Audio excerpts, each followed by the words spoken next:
काठमाडौँको कपन स्थित एउटा सानो परिसर जसले निराशा बीच आशा र सीमिततामै अवसर खोजिरहेको छ।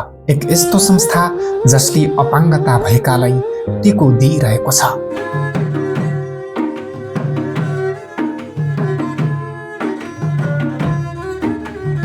यो धुन जति कारुणिक छ त्यति नै कारुणिक छन् यहाँका बालबालिकाहरूका कथा। कसैले जन्मदेखि नै अपाङ्गताको चुनौती बोकेका छन् भने कसैले परिवार र परिस्थितिको पीडा। यिनै पीडा, सङ्घर्ष र आशा मिसिएका कथाहरूको साझा आश्रयस्थल बनेको छ बाल अपाङ्गता टेवा संस्था।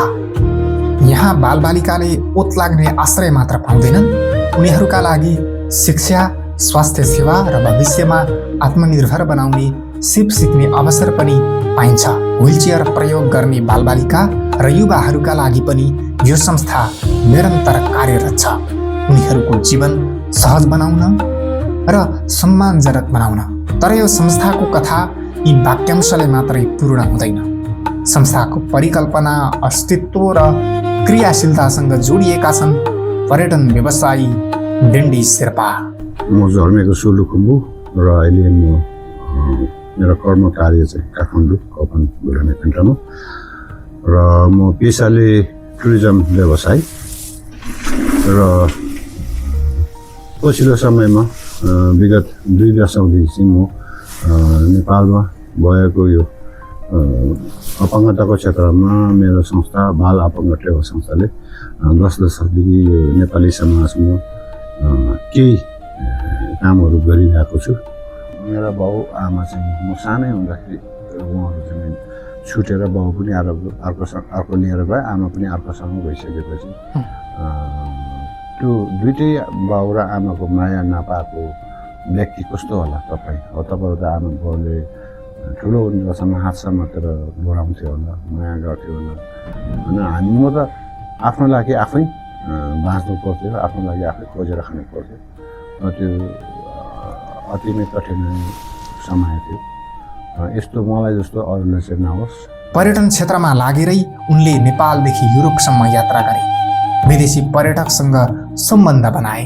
तर जीवनको सबैभन्दा ठुलो मोड भने हिमाली गाउँ भेटाए। त्यहाँ उनले आगोले पोलिएका, अपाङ्गता भएका, उपचार नपाएका बालबालिका देखे। त्यही दृश्यले उनलाई भित्रैदेखि हल्लायो। धेरै बालबालिकाहरू चाहिँ हिमाली क्षेत्रमा आगोले आमाहरू अशिक्षित भएको कारणले र विशेष गरेर हिमाली भेगमा बढी जाडो हुने भएको बेलामा बच्चालाई आगोको छेउमा सुताउने र धेरै बच्चा चाहिँ आगोमा पसेर उनीहरूको शरीरहरू चाहिँ जलेको अवस्थामा मैले धेरै भेटेपछि 2026 यानि कि नेपाली 62 सालमा मैले यो काठमाडौँ जिल्लामा दर्ता गरेर मैले यो संस्थालाई विधिगत रूपमा चलाउँदै आएको छु। आफ्नै बाल्यकालको अभाव र अभिभावकीय माया नपाएको अनुभवले उनलाई अपाङ्गता भएका बालबालिकाको क्षेत्रमा काम गर्ने प्रेरणा मिल्यो। सुरुमा सानो प्रयास थियो, तर बिस्तारै शिक्षा, स्वास्थ्य र पुनर्स्थापनाको काम फैलाउँदै गए। सयौंलाई नयाँ जीवन दिएको यस संस्थामा अहिले 18 जना बालबालिका आश्रित छन् अनि कयौं व्हीलचेयर प्रयोगकर्ताले सहारा पाएका छन्। जसको चाहिँ जो बालबालिका चाहिँ पढ्ने क्षमता छ, दिमाग सबै राम्रो छ र हामीले चाहिँ हाम्रो सहयोगबाट उनलाई चाहिँ पढ्ने क्षमता र उसलाई आफ्नो शरीरलाई आफै चलायमान गर्ने बालबालिकाले चाहिँ हामीले फुल एजुकेसन, हाई एजुकेसन दिने हो, 0 देखि 12 सम्म पढाउने हो। अनि त्यसपछि हामीले सकेको अब उनीहरूलाई जब खोजिदिने, काम खोजिदिने, त्यो हामीले निरन्तरता गरिरहेको छौँ। व्यक्ति भन्दा पनि हाम्रो बालबालिका हो यहाँ। तर अब व्हीलचेयर र यो के अरे कृत्रिमको लागि चाहिँ त्यो देशव्यापी नै हो, त्योसँग त्यो कुनै पनि एज लिमिट अथवा त्यसको क्राइटेरिया के छ। समयसँगै सेवा पनि बढ्दै गयो। 2072 सालको भूकम्पमा पनि कयौं घाइते र असहायलाई संस्थाले सघायो। कोभिड महामारीको समय आयो। काम गुमाएका, दीर्घरोगी भएका परिवारलाई महिनौं पुग्ने खाद्यान्न सहयोग गरे। डेन्डीका लागि सेवा रोक्ने अवस्था कहिल्यै आएन। भूकम्पको बेलामा सुरुमा चाहिँ हामी एउटा प्रोजेक्ट गरेको थियौँ, खाना होइन छाना भनेर। हामीले चाहिँ गोर्खा जिल्लाको लगभग 298 घरलाई मैले जस्तो पाता बाँडेको थियो र त्यसै गरी दोस्रो भूकम्पमा पनि फेरि हाम्रो पूर्व साइडमा पनि त्यस्तै गर्थ्यो। त्यसरी मैले सिन्धुपाल्चोक सोलुखुम्बु त्यसरी जस्ता बाँडेँ र सँगसँगै भूकम्पको चाहिँ मान्छेहरू चाहिँ स्थिरबाट अलिकति सस्टेन हुँदै जाँदाखेरि मैले चाहिँ धेरैवटा हस्पिटलहरूले चाहिँ व्हिलचेयरको मागहरू गरेको देखेर त्यसपछि आएर मैले एउटा अभियान चलाएको थिएँ भूकम्पपछि, यानि कि 2016बाट चाहिँ म एउटा एज अ टुरिस्ट गाइड भएको हुनाले जति पनि नेपालमा आउने मान्छेहरू चाहिँ ल तिमीहरूसँग नयाँ ल्याउन नसकिने पुरानै भए पनि तिमीहरू 1 म्यान 1 व्हिलचेयर चाहिँ तिमीहरूले ल्याइदिनु पऱ्यो, किनभने नेपालमा भूकम्पमा धेरै मान्छेहरू चाहिँ घाइते भयो होइन। उहाँहरूको धेरै चाहिँ चेपेर अब लडेर विभिन्न चाहिँ उ भएर दुर्घटना भएर मान्छेहरू घाइते भयो र त्यसपछि चाहिँ मैले व्हिलचेयरमा काम गर्न थालेँ। डेन्डीको पर्यटन अनुभव पनि समाजसेवाको माध्यम बन्यो। नेपाल आउने विदेशीलाई उनी भन्थे नयाँ नल्याए पनि पुरानो व्हिलचेयर ल्याइदिनुहोस्। यही पहलबाट अन्तर्राष्ट्रिय सहयोग जोड्दै गयो।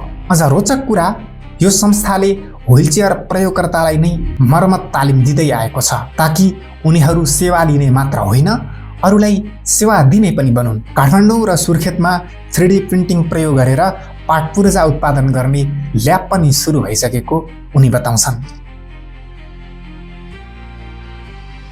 म अपरेसन गरेँ, अपरेसन गरेर गाउँ गएँ, गाउँ गएर त्यस 1-2 वर्ष गाउँमा त्यस्तै 1 वर्ष जति बस्यो होला, 1-1.5 वर्ष। यहाँ काम गरेको चाहिँ 6 वर्ष त भइसक्यो। व्हिलचेयर नपाएको मान्छेले चाहिँ मैले बनाएर अब जस्तै राखेको व्हिलचेयर लाँदाखेरि चाहिँ मलाई एउटा व्हिलचेयर पाउनु नि एउटा नयाँ जीवन पाए जस्तै हो कि जस्तो लाग्छ मलाई चाहिँ। किनभने एउटा व्हिलचेयर नपाएको व्यक्तिले एउटा व्हिलचेयरमा चढ्नु नि एउटा छुट्टै संसार बाहिरको खेर देख्नलाई छुट्टै मजा आउँछ। यो व्हिलचेयरहरू अब कतिपय ठाउँमा त व्हिलचेयर पाएको छैन नि मान्छेहरूले नि, अब कहीँबाट नि छैन। अब त्यो एकदम राम्रै लाग्छ मैले यहाँ रिपेयर गरेर पठाएको व्हिलचेयरहरू अब मान्छेले पाउँदा। संस्था सञ्चालन गर्नु सजिलो काम होइन। सीमित स्रोत, अनेक चुनौती र निरन्तर सङ्घर्षबीच पनि यो संस्था अघि बढिरहेको छ। वैदेशिक सहयोग, व्यक्तिगत प्रयास र विभिन्न सहकार्यबाट करोडौँ रुपियाँ समाज सेवामा खर्च भइसकेको छ। सरकारी सहयोग भने अझै सीमित नै छ। यो राज्यले जिम्मेवार लिनुपर्ने दायित्व, यो अपाङ्गता भनेको बालबालिका स्वास्थ्य, शिक्षा, यो सहायक सामग्री सबै राज्यको दायित्वभित्र पर्छ। तर हाम्रो राज्यहरू उहाँहरूलाई अपाङ्गताको शब्द पनि राम्रोसँग थाहा छैन। पछिल्लो समय बुढानीलकण्ठ नगरपालिकाले केही सहयोग गर्न थाले पनि संस्था अझै भाडाको जग्गामै सीमित छ। आफ्नो भवन होस्, बालबालिकाका लागि सुरक्षित र स्थायी संरचना बनोस्, यो डेन्डी शेर्पाको लामो समयदेखिको सपना हो। सपना त यो मेरो संस्थालाई दीर्घकालीन रूपमा स्थापना गर्नु पाए हुन्थ्यो भन्छु। किनभने म अहिले एउटा व्यक्तिको जग्गामा बाल लिएर भाडामा लिएर बसेको छु, लिजमा बसेको छु। यो त दीर्घकालीन सुखको त योजना होइन। त्यस कारणले अब केही समयमा सक्यो भने काहीँतिर चाहिँ अथवा जग्गा दान दिने मान्छेहरू पायो भने अझ उत्तम। कोही जग्गा दान दिने मान्छे पायो भने बिल्डिङ बनाउनुलाई म आफै सङ्घर्ष गरेर म आफै स्रोत जुटाउँथेँ। तर अहिले त्यो जमिनकै अभावले हामी चाहिँ भाडामा बस्नु परेछ।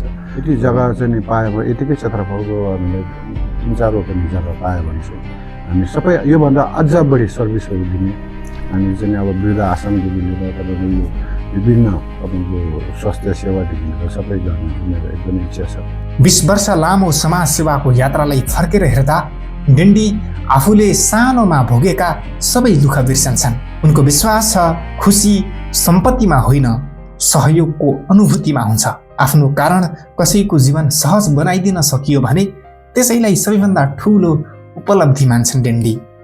अनि म एकदम खुसी छु, किनभने मान्छेले जीवन सुख दुःख अनि त्यसपछि मान्छे भनेको यस्तो, हामी मानव चाहिँ के हो भने कहिले पनि हामी सेटिस्फाई हुँदैन। हामीसँग जेन छ अरू चाहियो, प्लस तपाईँको इच्छाहरू कहिले इच्छा र आकाङ्क्षा कहिले पनि पुरा हुँदैन।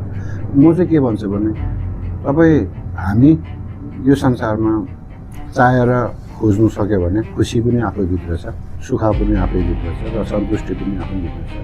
हामी जहाँ छ जस्तो अवस्थामा छ त्यसैमा किन चित्त बुझाउन सक्यो भने र आफूले सकेको अरूले सहयोग गर्न सक्यो भने त्यो चाहिँ वास्तविक हामी मानवताको कर्तव्य हो।